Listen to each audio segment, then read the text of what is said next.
Namaste everyone.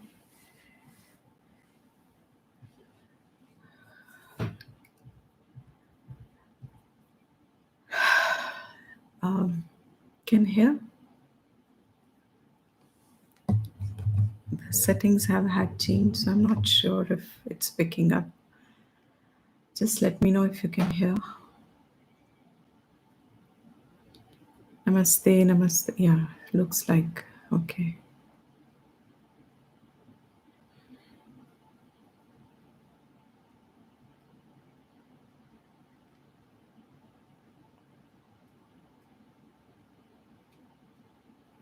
Okay, thank you. Yes, so we will start, and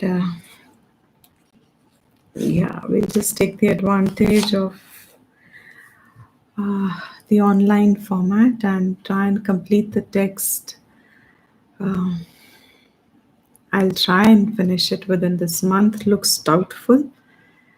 And thank you everyone for accommodating. I will keeping my fingers crossed that Monday to Friday we can continuously have class at 5:30. This week is an experiment. If it works, then maybe we'll continue next week. Otherwise, again, have to take a break and we'll come back and finish it. But my goal is to try and finish it as latest as first week of October. Doing full justice, of course, to the topic. And so, thank you everyone for joining. And if you are not able to, for somehow, yes, thank you. I will also be taking it easy after that. After I finish this, I'll take it easy for a long period. But whoever will miss it can catch up on YouTube, and that's it. So let's start the class. I'll do the invocation. ॐ भद्रं कर्णेभिः शृणुयाम देवाः भद्रं पश्येमाक्षभिर्यजत्राः स्थिरैरङ्गैस्तुष्टुवांसस्तनूभिः व्यशेम देवहितं यदायुः स्वस्ति न इन्द्रो वृद्धश्रवाः स्वस्ति नः पूषा विश्ववेदाः स्वस्ति नस्तार्क्ष्यो अरिष्टनेमिः स्वस्ति नो बृहस्पतिर्दधातु ॐ शान्ति शान्ति शान्तिः.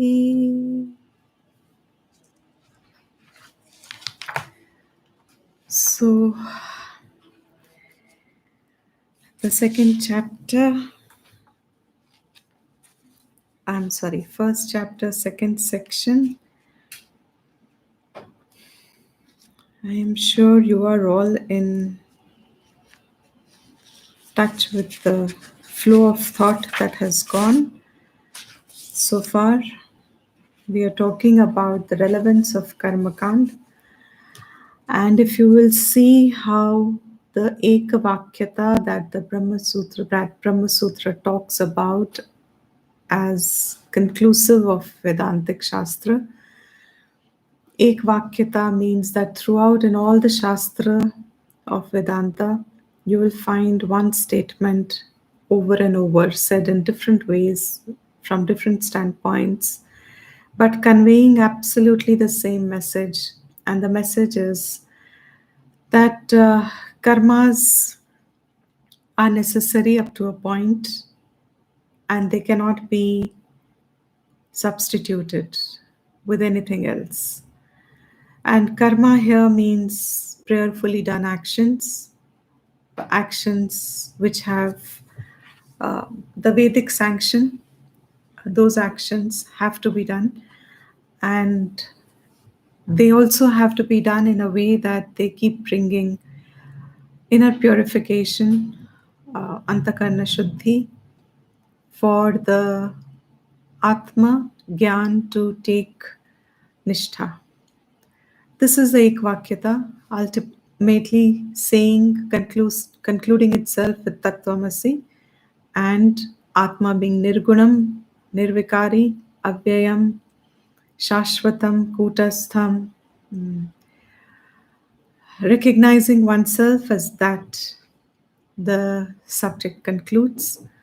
And the jiva who finds himself as the waker now and caught up in the waking world with a sense of identity and suffering and seeking happiness, the joys and the sorrows that it attaches itself to with the limited gains, ultimately gets liberated, and the conclusion takes place, conclusion of the jiva journey, jiva yatra.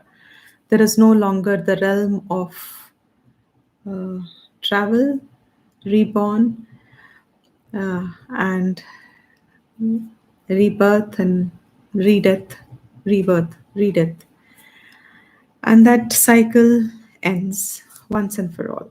So when it ends, it brings to oneself the recognition of the Swarupam, which is Anandam, and for which one doesn't have to die to get that state of moksha, to get that state of liberation.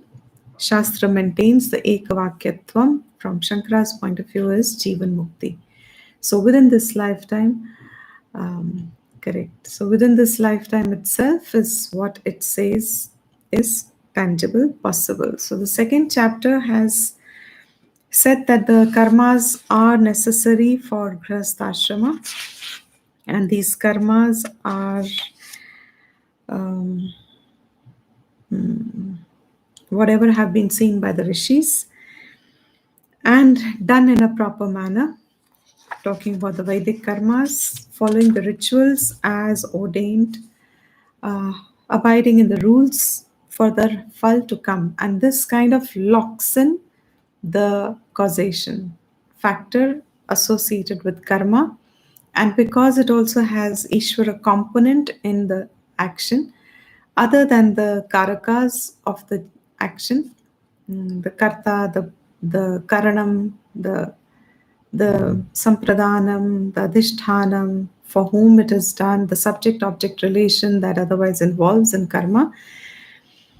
Since the individual has incorporated the one who is above karakas, that Ishwar Tattvam, which is not one of the karakas, therefore has also included the karma phal, includes the Ishwar Anugraha with it, and that is like locking in. The causation gets locked in with earning the Ishwar Anugraha.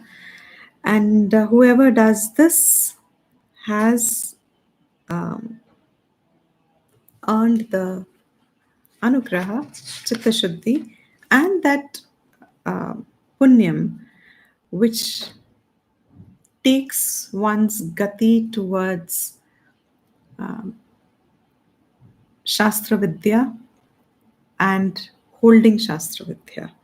So that gati gets initiated through this kind of a punyam, which is also nishkama karma. So he said this much, and but then he also said that people who start seeing the results of karma done, the anugraha in life, the tendency is in avidya to get attached to the realm of karma, to consider that as an end in itself. These are the ones who have steeped themselves in aparavidya, and aparavidya would completely be redundant with reference to Tattvamasi, with reference to Vedantic Vishaya, with reference to Atma Vishaya. Aparavidya is completely redundant, but it is also knowledge. For example, when Ganesh Chaturthi has just happened, say, even to know what is to be done, there is a knowledge behind it. What God is invoked, how is it invoked, what is to be done, at what step it is done, what is auspicious time, what is all those rituals that get associated with it. It is a part of Aparavidya. So from Smriti Granthas, Smriti Karmas, which is puja, etc., to Shruti Karmas, which is Vedic Karmas, Agnihotra, etc., knowledge of all of this is Aparavidya. And yes, this Aparavidya is uh, insufficient. And it is, yes, like school, not sufficient, insufficient, but indispensable for graduation. Well said. Absolutely. So it is fairly understood, I think, by now. The statement tells me that everyone's understood it clearly. And now he says we were to start with 10th verse. Um, and the ninth verse that had just concluded said, those who are steeped in avidya and who have taken to the course of karma and have been performing it well enough, they get this feeling inside that they are followers of Veda, they have the knowledge. So they are kritarthas, they have done what is to be done, and therefore they deserve moksha. So they feel that that is sufficient for moksha. But what they don't know is that those karmas, uh, they are they they will be because are insufficient. When that karma phal, they will take you to certain lokas according to karma, and that siddhant should be, obviously, I'm sure is clear to everyone. The siddhant is that whenever just karmas are done, you get certain punya, and that punya takes you to different lokas. But when that karma is done along with upasanas, that is the karma upasana samuchaya, and fourth chapter said jnana karma samuchaya, and the gyan meant fourth chapter of the Gita. Gyan meant there as upasana. So this jnana karma samuchaya means karma upasana samuchaya. When someone does this, it takes you up to Brahmalok. This is the pinnacle of the fruit of karma. And this should not be taken as just theory. If Vedas are saying that through karmas, this is the achievement possible from human purusharth, then it is a possible achievement. But Vedas are also saying along with it that once the Shina, those phalas have they decline, because like any karma has its um, initiation and end, phala also has its initiation and end. So as they start declining their uh, fructification, say the process is now on the decline, that means the phal is getting exhausted. Sheena lokaha chavante, they fall back, you know, to where now the verses is going to be talking about. And it's quite an eye opener. And many people believe that once you get human birth, you cannot now slip back into any other form of the lower forms of expressions of life, which will take away the opportunity of moksha purusharth. People believe that it will not, you will never get the lower birth. But here Shastra says, no, it is very possible to come back, fall back to human realm or any other realm, even lower than human realm, even after having reached as high as Swargaloka. From Brahmaloka, if you don't get Brahma Vidya, you are back even to that, depending upon your total Sanchitam. This is the realm of karma. It has its own formula, I would say, and it is flawless. But it has a lot of leniency. It is flawless, but it has a lot of accommodation. So karmas are fluid. So they can be, till they have got concrete, till then there is a fluidity, and that's a lot of scope for change, um, for change from, there's a lot of scope of change within the fructification of your karma. This is what he said up to the 9th verse. Now he says in the 10th verse, इष्टापूर्तं मन्यमाना वरिष्ठं नान्यत् श्रेयः वेदयन्ते pramudhaha. He says these people who are steeped in karmas are actually expressions of avidya only. The avidya is the root cause sustained. If anything, it is untouched. So, if anything, it may even have got a layer stronger because of the belief that they think they know. So, he says these people who are karmathas, they are pramudhaha. They are those who believe themselves to know. But Shankara says here, um,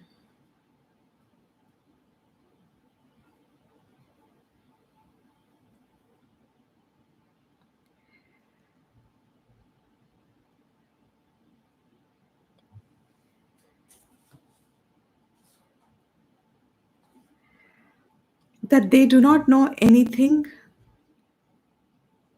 greater, more shreyas. They do not know anything which is a greater shreyas for themselves. And what are they deluded by? So there are 2 points to pramudhaha. One is that they do not know anything greater, which is shreyaskari, which is more, shreyaskari means sadhyam for moksha, for shreyas.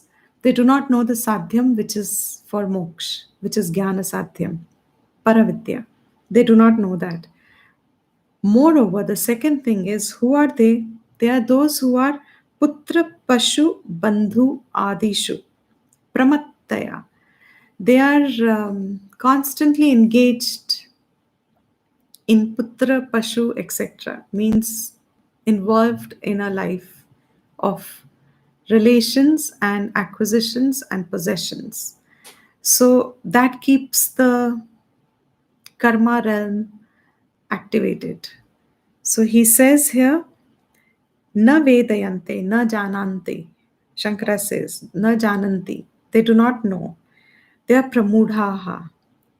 Putra pashu bandhu adishu pramattaya mudhaha. Because of the knowledge of, mind is held in the knowledge of, their vritti is putra pashu, etc. Pashu in those days, now we can replace it with objects of acquisitions that one has and relations one keeps. Their mind is occupied by all these thoughts. So they being pramudhaha, but what are they engaged with? They think na anyat shreyaha. They do not know anything other than, what other than? Karmas that they are engaged in. What are these karmas? Ishta, ishtam and purtam. Ishta purtam. Ishtam is the uh, Vedic karma, is called ishtam. What are these Vedic karmas? There is a verse that comes in Atri Samhita which is the definition of ishtam. Agni hotram tapaha satyam vedanam cha anupalanam. Anupalanam means following what the Vedas are saying, what is said in the Vedas, in the form of abiding in Agnihotra, etc. karma, Nitya karma, performance of tapaha, living with tapas, and satyam, truthfulness, abiding in values, plus atithyam, vaishwadevam cha ishtam. So, what are ishta karmas? Along with Agnihotram, Tapa, Satyam, following this, Atithyam, Atithi Satkar, means grahastha. Take it as Panch Mahayagnas. Grahastha's karmas. Vaishvadevam. Even in the invocation we said, and somewhere now I don't remember where I've said, Vaishvadevam was representing the totality of all the devas. So this puja was done, prayer was offered to Vaishvadevam twice a day. So they are abiding in this. So the set of householders, karmatas, they have become karmatas by strongly adhering to these karmas. So there are only two set of people. One set of people who are strongly adhering to Vedic view, especially in the Grahasthashram, and they become karmatas. And the second set of people who say we don't believe in all this. So they don't do it at all. So these people who are doing ishtam, this is the definition of ishtam, abiding by Shrauta karma. Purtam is Smartha karmas, written in the Smriti Granthas. They were, as time declines, yugas continue, and time declines as in marches forward, and we find less and less capacity of human being to forbear tapas and abide in values, and they find easy ways out. Then the Smriti karmas had come up. And what is Smriti karma? What in one word would be said as social service, charitable actions. And again, the Atri Samhita defines it as Vapi Kupa Tadagadi Devata Yatanani Cha Anna Pradanam Arambaha Aramaha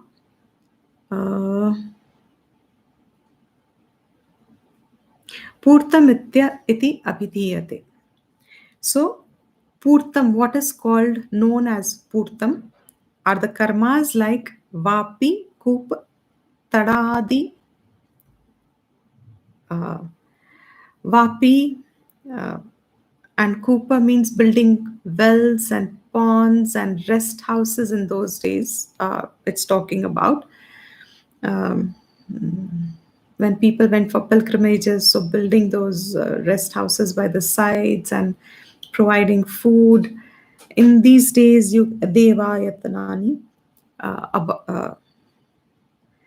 Devata Yatanani means homes, temples, building temples, uh, substituting wells and ponds now by, say, providing food and schools and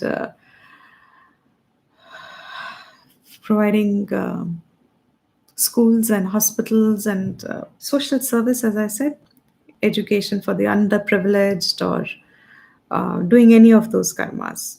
So I think yesterday also I was mentioning these are the smartha karmas, anna pradhanam, providing food.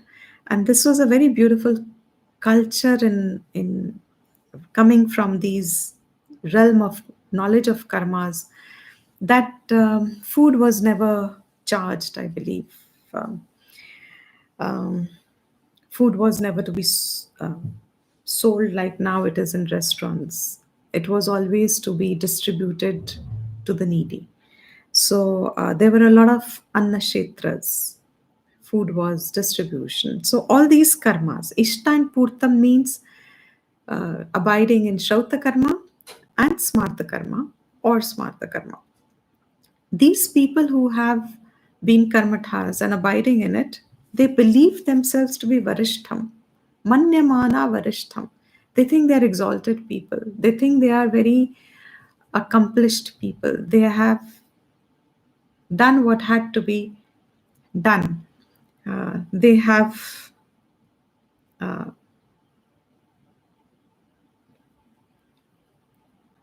they are followers, sincere followers of what Vedas are saying. This is how they think. What is the Shastra saying? But the mantra says, Na kasya prishthe te sukrute anubhutva imam lokam heenataram va vishanti. Na kasya prishthe means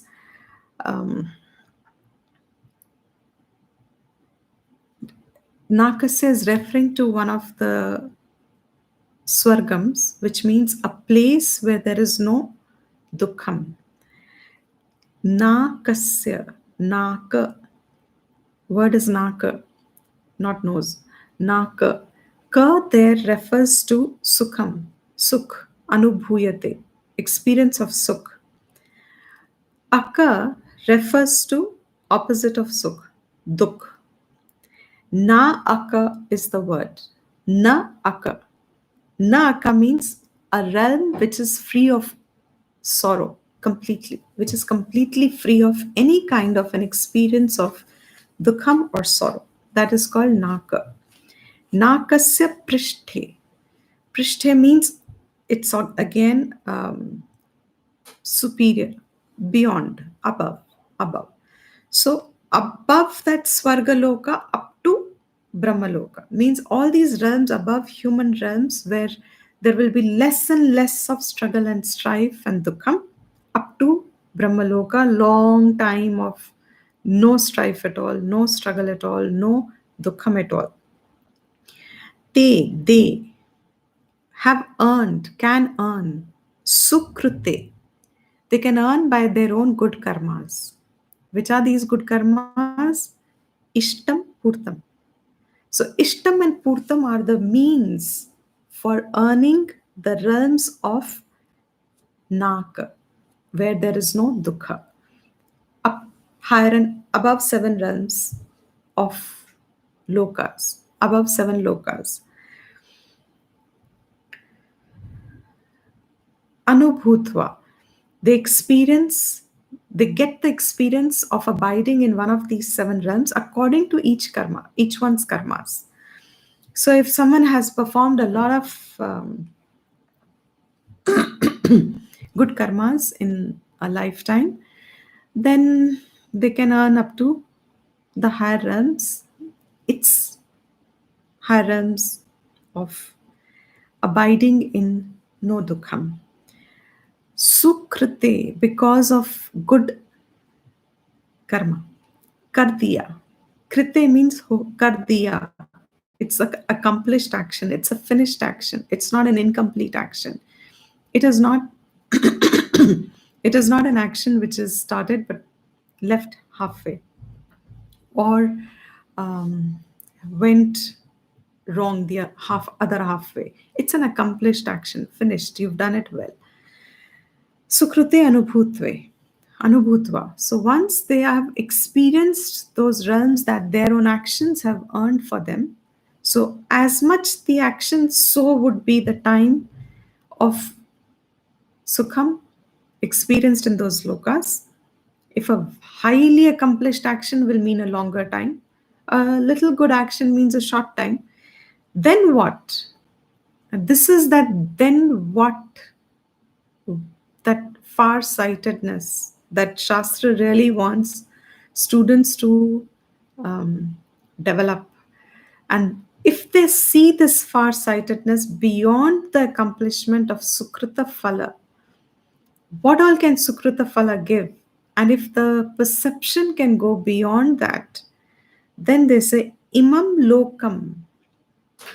They come back to this Loka, means come back to human form, come back to same struggle of Sukha Dukha, same struggle of sustenance, same struggle of finding happiness, same struggle of avoiding dukkham, same struggle. They come back to, after having experienced all that, Vahinataram, or they can even fall back.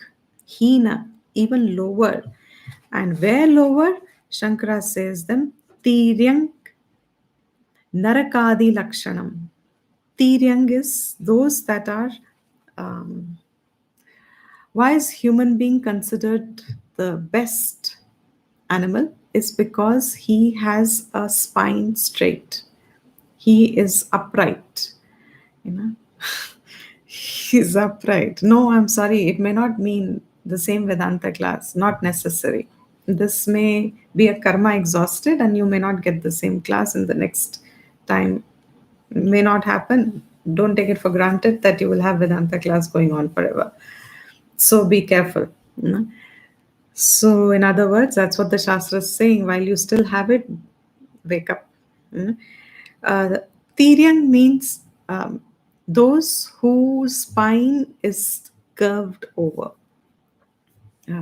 Upright is Manushya, and by becoming upright, he becomes very skilled. His hands are free. Tiryang is opposite of that, means all those whose spines are still not upright, and that in generalized word translation is animals, but uh, real meaning, you get the depth of the meaning when you see it as saying the spine is still not upright. So, any life form where the spine is not yet developed upright means in that life form you cannot have moksha purusharth. It'll only be bhog bhumi. You will only have the constructions of that form, live with that form, but you cannot change it till your prarabdha of that form is over. So this is the realm of karma. So here he says up to this verse, 10th verse, he's talking about those who have, first he said adhere to karma, then he says, but if you get attached to the realm of karma, then you will definitely experience some good life for some time. But don't forget, it's temporary. Don't forget that it is not immortal. Don't forget that it's a short stay. When you go for your trips anywhere, your B's and B's, beds and breakfast packages that you take, and then you travel and you have a relaxed time and you have no cares. You earn a holiday for yourself, but you have earned that holiday because you have earned it by working for the whole year. So you saved up the money. You find all these young people all the time saying, I'm saving up to go for a trip, I'm saving up to go for a trek. But all along at the background, they know they have to return back. And when they return back, they have to do the same thing again. So that's what he means to say. All these karmathas somehow get so attached to the karma phal and yearn for that the look beyond it and that see its temporary nature, that perception is lost. It's not formed because they don't have paravidya. It's only the paravidya which allows a person to see the transient nature of any good life, to see the transient nature of any phal, sukh or dukh, whatever you are experiencing, the transiency, to be able to capture that transiency and um, continue the pursuit of the intransient, the one which is changeless. He's talking about that now, opposite of these people who will have that perception developed, who will have, in other words, he's going to talk of very beautiful, the 11th verse and the 12th verse, which is, I think, the culminating verse of this section. No, there's 13th verse also.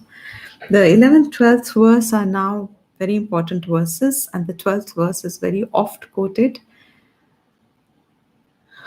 True. Is a very absolutely correct.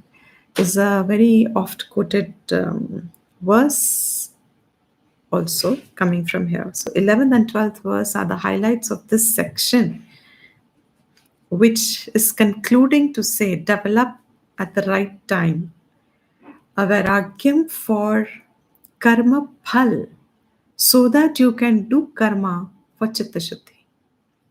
Karma you cannot give up.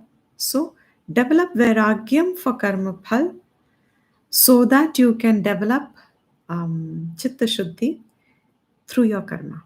So the opposite of these ishtapurtam, varishtham, manyamana people is the 12th verse. And who are these? The opposite end of those kind of people, the complete different spectrum of people.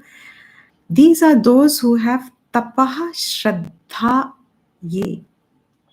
Tapaha shraddheye. He upavasanti aranye. Shanta vidvamsaha. Bhaiksha, bhaikshcharyam charantaha. He's describing the opposite set of people now. Who are these people? Who abide in tapaha shraddha ye. Those. He upavasanti. Upavasanti. Vasanti is rehna. Upavasanti means understand it as Lakshman Rekha. You know, who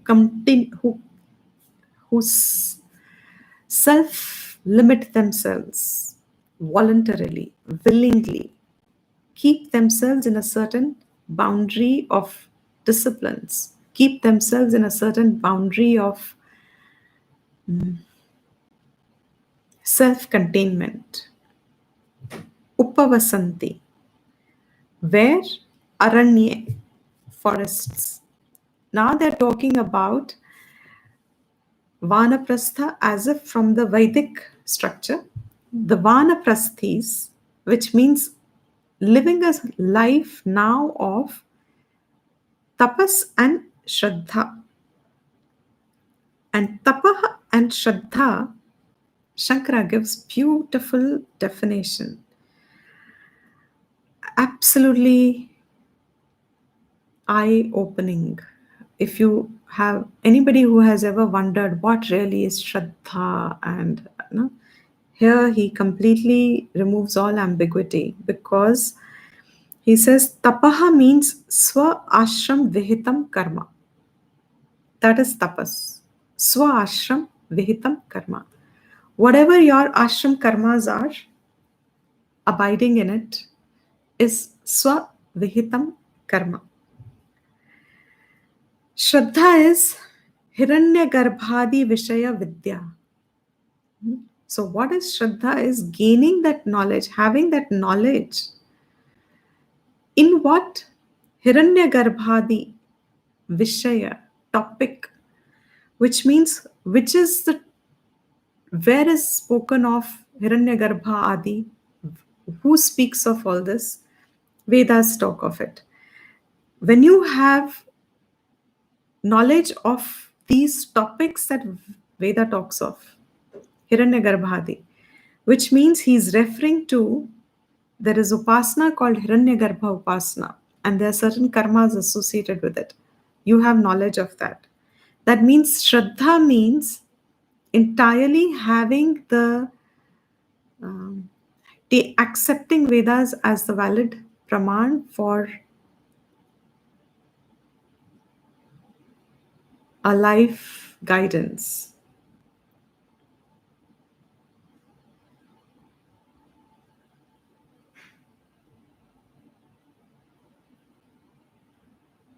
Correct. Yeah. So having that is what is Shraddha. So these are the people, ye punaha tat viparita. Bhashyam on page 39. Ye of Gorakhpur Press, Mundaka Upanishad, Bhashyam book. Ye those punaha tad viparita. Opposite of the previous verse, 10th, these people. Who are these? Jnana yukta. They have the knowledge. And which knowledge? They have taken to vanaprasthaha. They are vanaprasthis. Sannyasinascha, also sannyasis. Different stages talking of tapaha shraddhehi. Tapaha swa ashram vihitam karma. Shraddhe hiranyagarbhadi vishaya vidya. Te tapaha shraddhe. They are the ones who are referred to as tapaha shraddhe. Upavasanti sevante. Upavasanti means they remain with it. Aranye vartamanaha sante. They choose that as a lifestyle. Further what? Shanta vidvamsaha. Second line of the mantra. They are shantas. So what is a characteristic of vanaprasthi? Characteristic of a vanaprasthi is shantaha. And what is the meaning of shantaha? Uparama. Uparama of the sadhana chatushtayam. Uparama means where the senses have withdrawn from their sense vishaya. Shankara says, Uparata karana gramaha. Karana means all the instruments. The instruments, senses have withdrawn from their sense objects. They have given up the chase for the sense objects. So now they are shant. The indriyas are shant. That is the stage of Uparama. If the indriyas are running after the objects, then this is not a vanaprastha's life. Whether you are living in a forest or not, now of course nobody is living in forests. These vidvamsas, and here he is talking of vidvamsa as grahasthascha, not just sannyasis, but those grahasthas who have abided in the karmas. And our student here, Shaunak, is those grahast representative. These grahasthas who are jnana pradhana, they are they have gyan as the pradhan, and here gyan means upasana is the pradhan in the vanaprastha stage of life. So no confusion at all. In the grahastha stage of life, karma is the pradhan, upasana is secondary. So karma is converted into yoga. And vanaprastha means now upasana is converted into yoga. So karma becomes secondary because, but natural, the bodies are no longer that quick and agile to perform karmas. So all karmas shift mentally, to be done mentally. So these are grahasthas who have that knowledge. Jnana pradhanaha ityarthaha. Bhaikshacharyaam charantaha. They also choose a life of living on bhiksha. Why live on bhiksha? Because parigraha abhavat upasanti aranyayate. Because they are the ones parigraha abhavat. There is absence of any sense of parigraha. Parigraha is possession, acquisition, holding on, है ना? पकड़ के रखना. So seizing, parigraha. So when a householder, you need to own things, acquire things. Vanaprasthi means you are now no longer in the sense of holding them. So parigraha abhavat upavasanti. They have chosen for themselves to abide in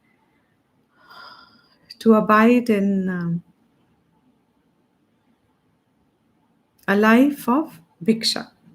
Bhiksha means because they don't have possessions, so they have choicelessly to live a life on bhiksha. So, bhaikshacharyaam charantaha, they keep their acharan according to that. Iti sambandhaha, these are the people.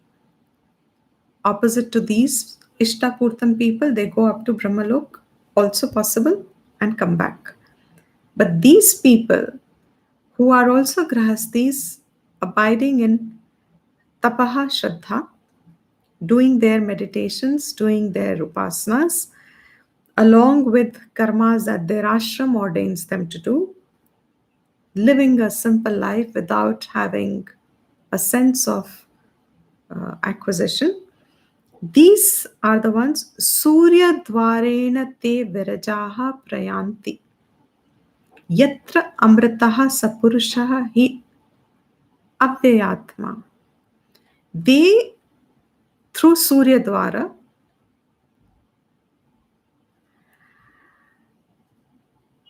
virajaha prayanti, having done this tapas and shraddha and lived an austere life, abiding in the values that Vedas have shown, they enter. They have got purified. Virajaha.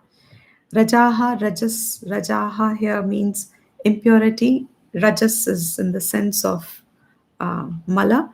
So they have now got purified, and because of that purification, they enter through Surya Dwarena, through Surya Marg. They go through the Surya Marg, enter where? Yatra, where? Amritaha sa Purushaha. That Purushaha who is Amritaha, immortal. And also Avyaya Atma. Purushaha Atma, which is Avyaya and Amritaha. Avyaya, changeless, immortal, both mean immortal. So they enter that realm of Here it means Hiranyagarbha. It means they straight away through solar marg, through Surya marg, enter the realm of uh, Brahmalok, definitely. So I'm going to revise the previous verse again.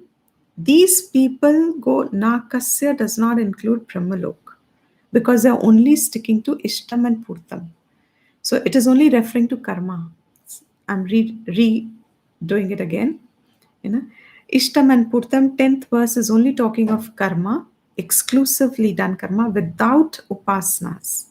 So they have abided in karmas, but they did not do upasana along with it. So these are the people who will get just one step below Brahmalok, depending on how good karmas they have done.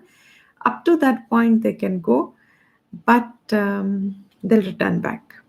But what about those who have joined karmas with upasanas and have vanaprastha life done more of upasana? These are the people who will go up to the point and stay with yatra amritaha, where that immortal one stays. In other words, they go to um, Brahmalok, Brahmaji himself, Hiranyagarbha, and have a stay there itself. Yeah, Hiranyagarbha on page 40, Shankara mentions it. Prathamajaha Hiranyagarbha. So Virajaha is Virajasaha Sheena Punya Papa Karmanaha Santaha iti arthaha, means their when their punya and pap are exhausted, not all punya and pap, uh, all that they have acquired in life through karma and upasana, they go and then now stay there. Once the karmas have uh, resulted in exhaustion,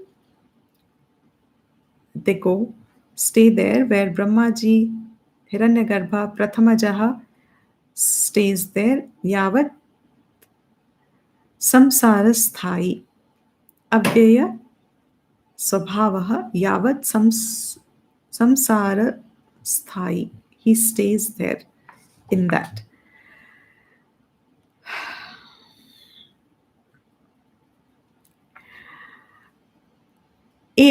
Now last line is the important line. Etat antaha tu samsara gatayaha apara vidya agamyaha or gamyaha. This is the highest point. Etat antaha. This is the point of revelation. Everything else is incidental.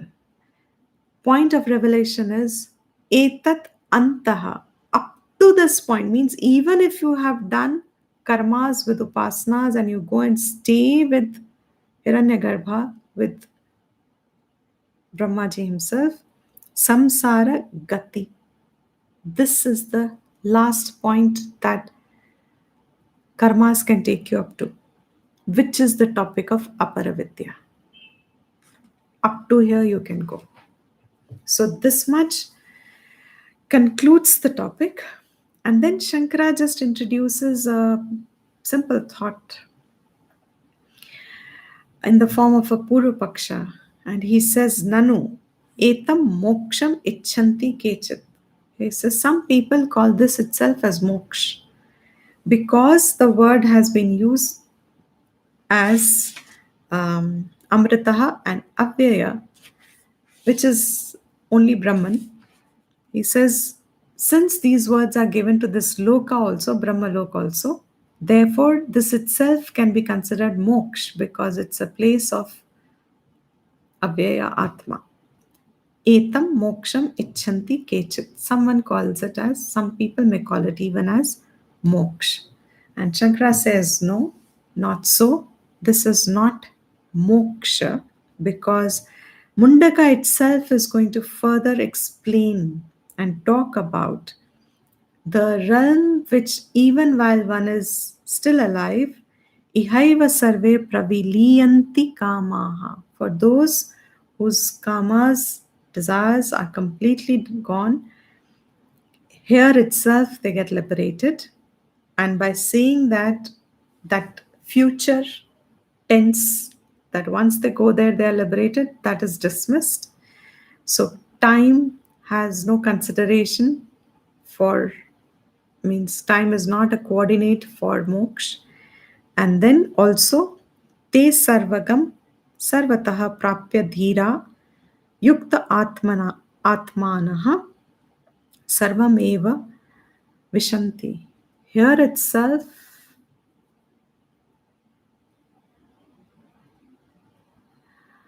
Hiranyagarbha is taken as Amritam up to the Srishti Kal. So it is an imposition given on Brahmalok as long as this Srishti is there. So that relative Amritatvam, from the standpoint of all other lokas, it is Amritatvam. But Brahman is the only Amrita. Brahmalok gets considered as Amritatvam because of its changelessness for the entire Srishtikal of that Brahmaji, which is a long, long, long period of time. So it is relative Amritatvam, but relative for whom? For those who see the karma phals transience. But for those who consider that itself as a phal to be gained, that Amritattvam itself is moksha for them. And therefore, they have never come to Paravidya Vishaya. So they get involved with Aparavidya and they remain with Aparavidya. And this is something you see in society everywhere. I mean, how much can you translate this knowledge into a living perception is up to each one of you, to each student on his own. But you really see everywhere. Aparavidya is the only hook that people are attached to. It's that, you catch it because of this Aparavidya Vishaya. People are interested in it. They come to Aparavidya Vishaya. And that's it. So, fascinated by these lokas, people just want a sense of relief from struggle and strife and a happiness which is lasting, a state of relaxation. Where is the doubt about that? So, that becomes a topic of Aparavisya, as Vedas have said. But it is clear indication that Paravidya is not there. So Shankara says here, in fact, he says in the later part of this last bhashyam on page 40, Virajasatvam apekshikam. This virajaha means that staying there as immortal is actually only apekshika. It's a usage which is only incidental usage. It's not to be taken in the literal meaning. It has that relative point to be derived from, that it is relative. Do not take it in the literal sense. That immortal word should not be taken literal, but it's apekshika. Considering all other lokas, it is immortal. So that reference point must be kept. So this samsara gati anukramat has been spoken of, one step higher than the other up to this point. This entire samsara gati is spoken of in the realm of karma. And this concludes the topic. But now in the 12th verse, he's going to say, we'll do it tomorrow. He says, but those who do pariksha of lokas, those brahmanahas, thinking people, they develop disinterest in these karma phalas. So they are disinterested in gaining the knowledge which Aparavidya gives. They are not going to invest their time and life in it.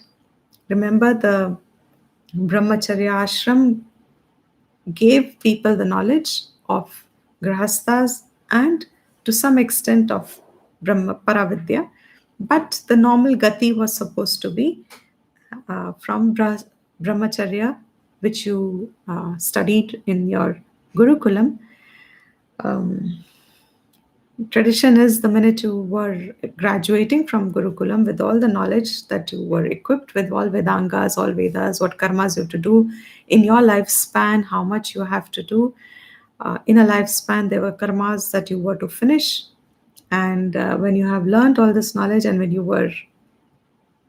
you quit this, you had to complete that Gurukul Vasa by, this is the topic that he's going to talk of, Samit Pani. You can go only to the next Guru if you have finished it previously by finishing off by giving the relevant Takshana that, and all this Swami Dayanandji explains very well in his talks everywhere in that time. The tradition was that you're finishing it off by giving the dakshana that pleases the guru, and then you move on quickly into the grahasthashram. You are not supposed to take a lingering unresolved state. This one, no ragadvesh, you were supposed to quickly, there was a time window with which either you'd get into grahasthashram or you take to sannyas. This was the way Vedic life was designed, entirely in the idea of moksha purusharth, to make it feasible, to make it possible for a human engagement, because there is no other way out in sansar. So, avoiding too much of sensory strength. This was the life that they said. So, these are the Brahmana thinking people. They developed this disinterest of all what they had been exposed to. And if they have developed interest, they may choose to bypass Grahasthashram or may become resolute to live their Grahasthashram in a way to qualify themselves.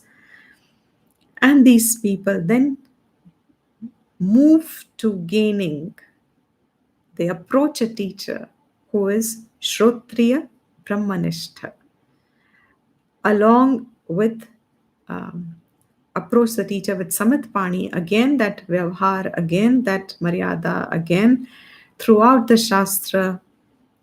There is so much relevance to this, and it cannot ever have been without reason. So, Samit Pani, he approached Shrotriyam Brahmanishtam Gurum Abhikachet. Such people, they are Gyanis also, who have Vairagyam from the Loka Phala Prapti Vishaya Gyan. That is the topic of the 12th verse. And that we will take in the next class. Tomorrow. We'll take it tomorrow.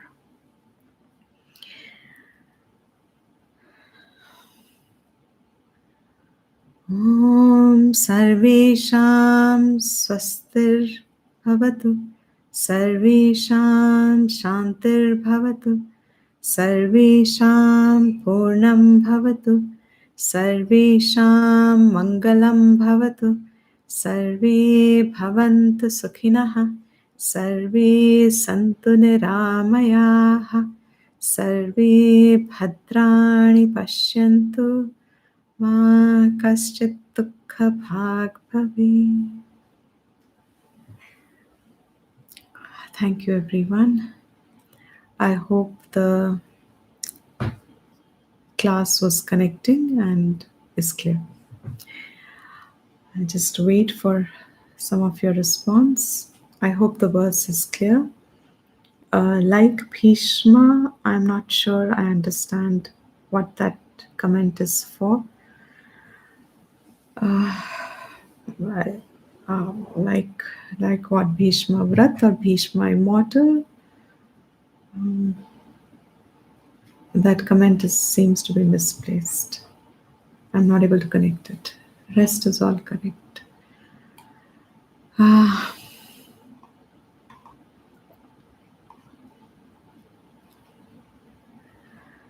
If there's no other question, we will end here.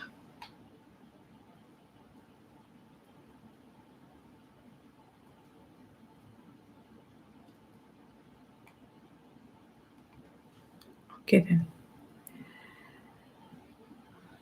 path of the sun.